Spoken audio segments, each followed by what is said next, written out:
โดยกับสบายดีและสวัสดีเด้อพ่อแม่พี่น้องเบ่สุขสุขคนเนาะยังบริยุทธ์พี่น้องผลยังบริเศร้ายังลิ้นอยู่นี่หากะวะไปในน้อยหนึ่งตกซ้ำมาอีกแล้วยังเปียกอยู่พามาเบิ่งทางออกคุ้มเสลิมน้อยพี่น้องกกไม้กกตอกกาบ่ได้ทางดินข้าเจ้าทางนี้มันมีกกไม้ใหญ่เขาบ่สิออกมาบ่มือมันแดดเสลิมน้อยว่าสิตัดอยู่ตัวทางเที่ยวมันเที่ยวยากกับสีทางขึ้นใหม่ตัวของซาเลมน้อยมันโป่งอีกเลยพี่น้องกกไม้น้อยโป่งไว้ช่วงยามฝนทางข้าเจ้ากับมันเป็นกกไม้เลยข้าเจ้าไปออกมาตัดพี่น้องทางหน้าคือกันไปพี่น้องสีออกไปเอายางอยู่เพื่อนน้องไซพามีหัวมือก่อนนั่นเอามาอันหนึ่งพี่น้องของบาเทขอน้ำลาวแต่วันนี้พอดีแม่บุญทวีเลยซื้อให้ตื่มอีกของบาเทเลยแล้วปลาไว้เทือนบ่าวพามีเลยแม่บุญทวีเพิ่นซื้อให้ตื่มอีกอันหนึ่งยางเอามาค้างไก่น้อยมันกำลังเบาะแต่ว่าฝนตกหลายเลยบ่อยากให้มันออกเพราะซาเลมน้อยบ่ได้เห็ดคอกน้อยให้มันก็เลยสิเอายางกวบไว้ก่อนบ่ให้แม่มันพาออกนะพี่น้องไก่มันกำลังเบาะหั่งสองหั่งนี่แหละเลยว่าสิออกไปเอายางอยู่เพื่อนน้องชายพามีเลยไปพี่น้องขี่รถไปกระทางยากที่ได้เบิ่งกว่าสิให้เบิ่งนำกันพี่น้องเลยในทางเนาะพระเจ้าบ่ได้ออกมาทางสิดินพระเจ้าถูกนี่มือมันแดดแต่เล็กน้อยสิตัดออกเที่ยวสบายออกแต่ละมือนะยากทางมันลื่นมื่นมันเป็นทางดินแดงแล้วมันไปทำได้ตกห้อยหลุดเขาละกา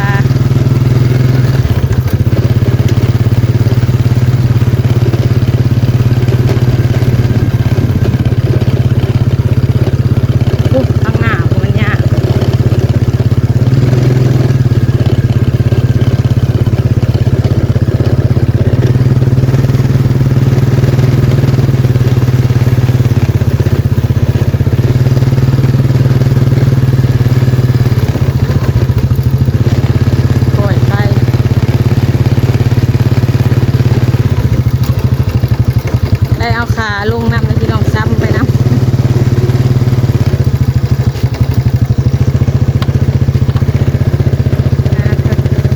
ไปทางใดก่อน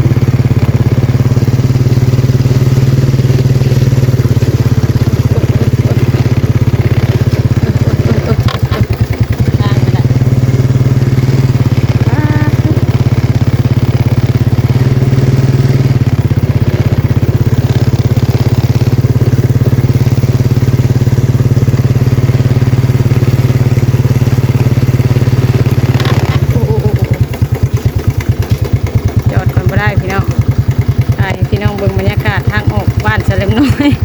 ช่วงนี้กับประมาณนี้แหละพี่น้องเลยออกมาข้างนอกเลยพี่น้องเลยเพื่อสิออกมาวิทย์มันมื่นยางคณะเมื่อก็ได้หมัดใช้ท้ายรถนั่นนี่แหละพี่น้องก็เขาเมื่อสิเขาไปดินจัดสรรตามใจคนมาอยู่ลายแท้พี่น้องเดียวนี้เลาะลงไปทางลุ่มทางบนเคยไปหาพื้นตอนพื้นบุกเบิกใหม่ๆทั้งนั้นก็ลายเติบเลยงัวไหลพี่น้องเมื่อวานนี่งัวไหลเสลิมน้อยก็บ่าวพามีพี่น้องบ่าวพามีไปชวนไปแบบไปจับตุกน้ำซอยเขาเนี่ยเขาสิไปซื้อน้ำเอาเมื่อ2 ตุกบาทเดียวนะพี่น้องน้ำกินเบิดเสลิมน้อยก็ออกมาก็บ่าวพามีออกมาฮอดหัวล้างตู้บ่าวพามีแหละต่อกันแล้วมีงัวอยู่ในหันจักมันขึ้นนั่นใดมันเห็นอุ้มกับตุกน้ำนะพี่น้องมันสิขึ้นว่าเอาลูกมันบ่หรือว่าในใดมันเล่นไหลไกลเติมแล้วพี่น้องไปเบิ่งในคลิปเบาเก่งเชนเราพี่น้องแล้วถ่ายพอดีทันอยู่แล้วก็ไล่ว่าเสลิมน้อยนั่นจนย่านเลยว่านี่ก็เบาพามีเราบอกกล้าเข้าขาเข้าไปกันมันไหลคนกับไหลคนไหลน้องละตีก็ไหลเพิ่นออกมาสิมาลงคลิปโมเมนต์สิมาลงคลิปเพิ่นสิไปซื้อถุงยางไปเห็นน้ำไม้ทงเนี่ยพี่น้องมันไหลเพิ่นตอนเพิ่นออกมากะขากลับเขาเมื่อนะเบาเก่งมาหลัดเอาเราถือไม้ถืออย่างมาหลัดเอาเดี๋ยวมันจังนี้งัวนั่นพี่น้องอ้าวว่าสร้างเป็นอยู่ซื้อกระไรมื้อเช้านี้ผัดเห็นอยู่ในวัดป่าผู้งัวนั่นน่ะมันลงผูกมันจักว่าแล้วมันบ่มือเอาน้ำผู้เจ้าเสลิมน้อยกายผ่านเข้าไปทางวัดป่ามื้อเช้านี่ เห็นเพิ่นอยู่ในวัดป่าหางงัวนะกระบวนมันไล่ว่านนี่ ทางวัดป่าเพิ่นโบกใกล้สิชุดเลยค่ะข้างเบื้องนี่กดเลขรถก็เข้าไปในเพิ่นละบัดนี้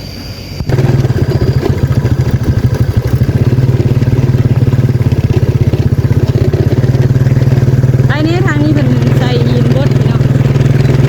ว่าพื้นงัวไหลพี่น้องตั้งแต่ดินแบบพอมีจนมาฮอดพี่เพื่อนหลังสีขาวงามๆเพิ่นกำลังเฮ็ดแค่สิแล้วทางหน้าเจ้าของเพื่อนแล้วก็มาหลัดโดดเร่งรถไปไว้มันก็เล่นไว้ทั้งเป็นตายักหัวเนี่ยพี่น้องทั้งตาย่านมันขับรถบดีกับพาหล่นล้มมาดีได้พี่น้องเลยวาดเกือบพอมีพาจะเล็บน้อยลงทางตอนโค้งรถ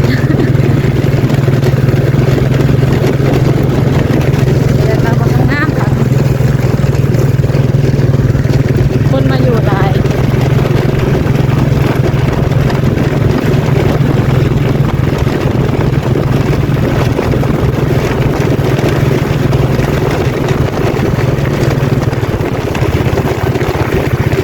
พอมีกับเบาเข่งเป็นขึ้นลบแล้วเลยว่านี่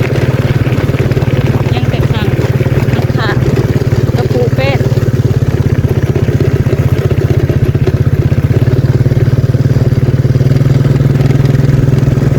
มันไหลตั้งแต่อยู่พี่เป็นมัวนะว่า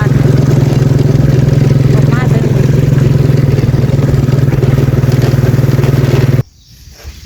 นี่ยางข้างหลังเป็นน้าให้เมจอยนี่ก็มีบุญทวีชื่อให้เมจอยนี่เราไปขังเป็ดละ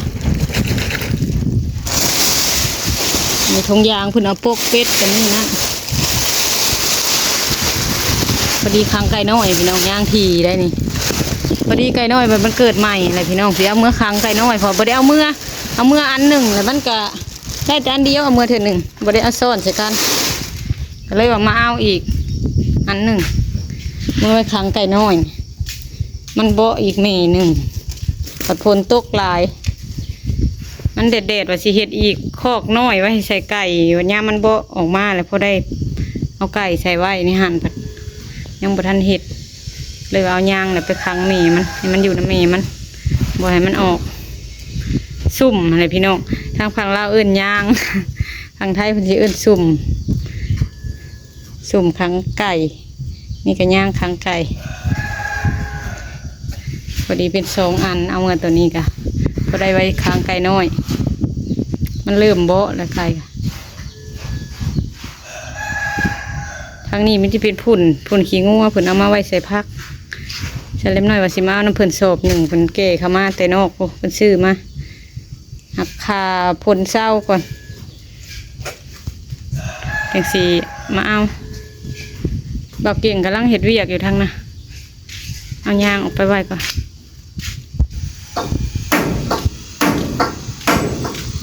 เห็ดลบแล้วเลยทางเทิงค่ะวานนี่เป็นสีมาใส่อันนี้ทางนี้สบายดีเด้อพ่อเก่งเด้อสบายดีเด้อ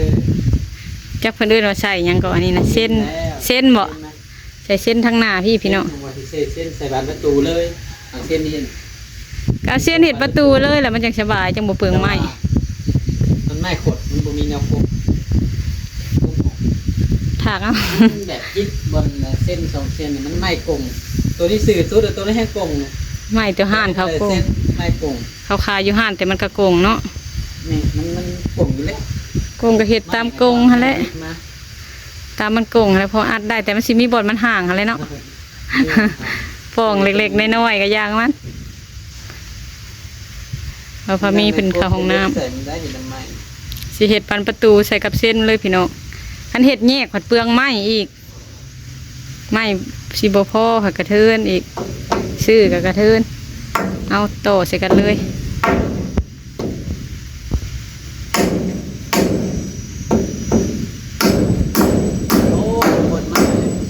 พ่นไม้เลยพี่น้องตกไม้แล้วนี่หยิบอยู่นี่ไปใส่มาแล้วสมุนนี่นะไปใส่มาแล้วมื้อนี้ยามเบ็ดได้อยู่บ่ได้พยายามเบ็ดมาแล้วก็มาพี่น้องได้2 ตัวตอนแรกก็ยามเมื่อวานนี่ยามกลางคืนเมื่อวานนี้พี่น้องเอ้ยเบาเก่งเพิ่นขึ้นหลังคาตัวนี้แหละเป็น มันงัวไหล เห็นงัวไหลนะไหลแท้ไหลว่ายังก็โอ้ยว่าสั่งไหลตัวมันปลูกใส่ทางนะนี่มันงามเลยพี่น้องเลยเอาขึ้นจากดินมันสั่นเล็มน้อยมันเปื่อยถึกน้ำไปมันเปื่อยได้พักอันนี้มันหลงนะหลงน้ำมันเลยเปื่อยเพิ่นซื้อมาแล้วสังกะสีเห็ดอันนะเพิ่นนะ นะ สังกะสีเห็ดอันนะเพิ่นซื้อมาแล้วเห็ดประตูเพิ่นนะ นะ สังกะสี ซื้อไม้ ใส่สีบ่ซื้อไม้ตื่ม เนี่ยซื้อเงื่อนมาถามตัวอะไรแต่กับโต๊ะตุ่มใหญ่เด็ก บ่ได้ไล่เงิบมัน บอก เห็นเงิบไปทางใดบัดนี้ การศาสตร์คนน้อยหนึ่งถามออกทางมาหา60 เป็น บ่ได้เอารถไว้ทางนั้นเนาะ คนมันสิพระค่ะ เหตุการณ์ แบบตัวนั้น เห็ดคือตูบน้อยตัวนั้นเห็ดเงิบน้อยออก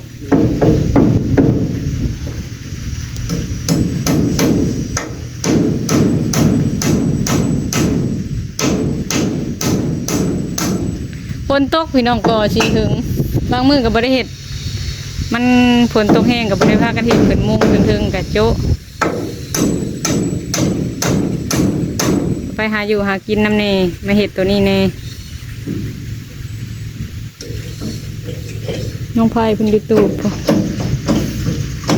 พอดีที่เพิ่นก็มาพากันกินข้าวเพลนอยู่พี่ละมื้อนี้พอดีเขามาเฮ็ดเวียกอยู่พี่เลย ได้ปูได้ปลากระถือมากินอยู่เฮ็ดกินอยู่พี่เลยเลี้ยงไว้ให้ในเท่าอยู่เพื่อนน้ำโอ้ยเพิ่นก็ยั่งอยู่แต่ว่านี่มันขังไว้นี่ก็ได้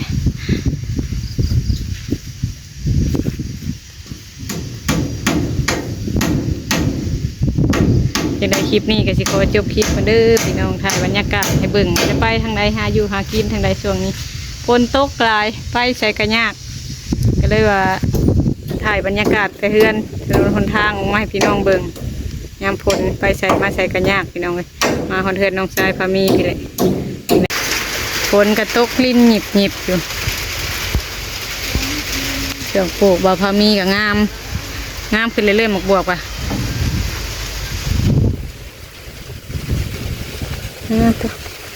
ส่องเบิ่งก้มมากระทันกับพี่น้องผักโหนกนี่งามมาดิผักโหนกมาส่องก้มมากระทันกับพี่น้องกระทันยังเริ่มบางแล้ว เริ่มบางเนี่ยเลยดิก็มังหงนี่มันอันนั้นมันจะเกลืองคันว่ามันบนได้น้ำมันนั่นน้ำหงนี่เบาเก่งเพื่อเฮ็ดเวียกอยู่พี่น้องเลย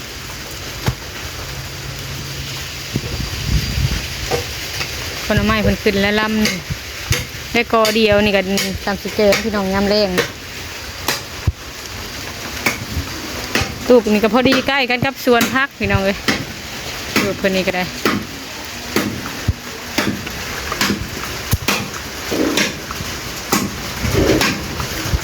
เราเก่งเห็ดจ่ายทั้งเทิง มันเป็นไม้ไม่เป็นแล้วก็ไม้ผมเนี่ยลูกบอลมีเหลี่ยมมีอย่างมันถ้าตอกไปเสียยันบริสุทธิ์จ่ายนะ เห็ดจ่ายขั้นใส่เสาเนาะใส่เสาไม้กลมนี่แล้วก็ใส่อันนี้ใส่ไม้เส้นนี้อันนี้ แปะจะเป็นแบบ เพราะว่ามันจังเนียนตื่มกันเลยพี่น้อง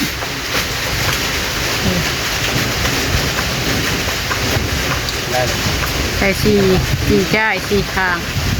มันก็เนียน ได้สัตว์เดิน2 อันก่อนเพราะว่ามีไม้2 ตัวมันแล้วตัวนี้ คนนี่พี่น้องเลยจำว่าเป็นทิศหนึ่งเต็มแล้วยังบ่เศร้าอยู่คนก็ได้ ถ้าจำพุ่งเพิ่งไม่เอาแต่ตังจะทำลายเนี่ยเป็นผม คนตกก็เห็ดได้เนาะวันนี้พอมุ่งละ จะหาแป้งมาปูได้แบบนี้ ปูเป็นกับผักกาดจาดคนสิไปซื้อมื้อนี้หรือผักกาดจาดกับฝนตกอยู่นี่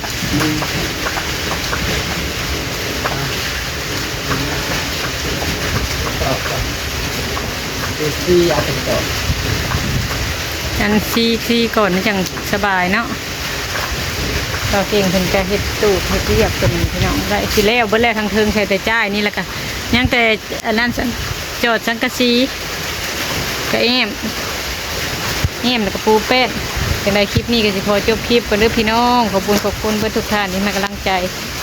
สำหรับคลิปนี้ก็บ่ได้ไปทางใดพี่น้องเพราะว่าฝนมันตกคู่มือคู่เว้นไรไปใส่มาใส่กันยากตอนเช้าก็มีแต่ไปส่งบางทีเอาไปโรงเรียนอยากกลับเข้ามาจังใดก็สิขอจบคลิปกันเด้อพี่น้องเด้อขอบคุณทุกท่านให้กำลังใจสำหรับคลิปนี้